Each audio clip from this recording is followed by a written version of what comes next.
I had more lights here. I had, makeup lights here. I had spray bottles, all different kind of makeup. I had to go to work. I had to go arrest prostitutes, and I hated the job. I told myself, Frank,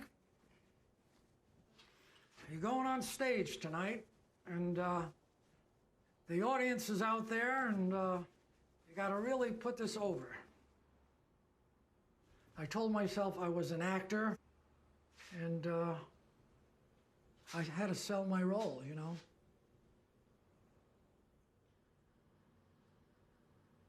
I got my training in the streets of New York, where I played many roles, from a doctor to a derelict. And how well I played those roles, my life depended on it.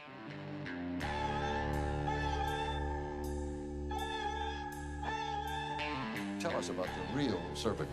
This is a story about a real American hero, but it's not a happy story. Only one man has successfully exposed the system of cover-up and corruption in New York's police department from the inside out. His name, Frank Serpico. Serpico made repeated pleas to police and city officials to investigate widespread corruption in the police department. Frank is an honorable man, a dedicated man, a loner. His decision is what prompted Peter Moss to write the book that inspired the movie. The shattering impact of Serpico. He was forced to become an outsider because he tried to live up to an ideal of honest police work. Like the movie Serpico, the real Frank Serpico was shot in the face by a narcotics dealer. The detective has bullet fragments still in his skull. For a time, some people suspected a setup. In 1972, Serpico exiled himself and left the controversy and his country behind.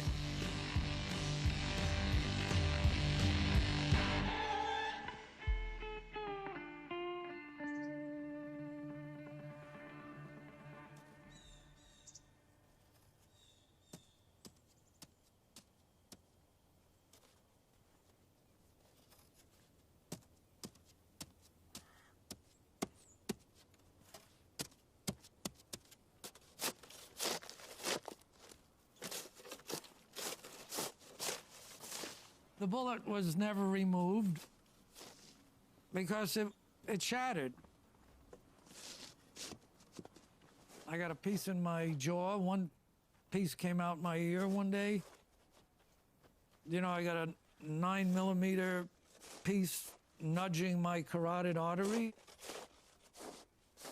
I couldn't open a door without being very cautious if anybody was behind it.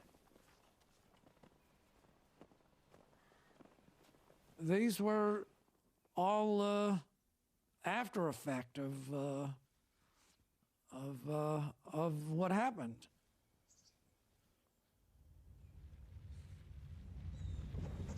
All right, let's see if I can make it out of here. See if my guy's here. There he is. Okay. See that crow?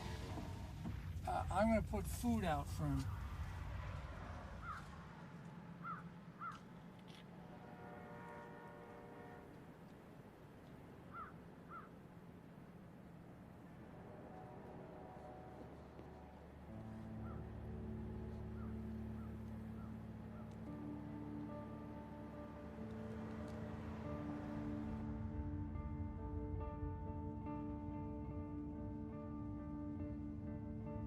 I meet people today, and they say, you were a cop. How could you have been a cop?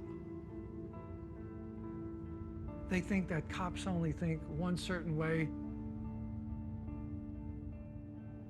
In fact, even before I became a cop, I was a youth social worker. A police officer to me wasn't just locking up criminals. It was keeping kids out of jail. you know, it was a calling to me.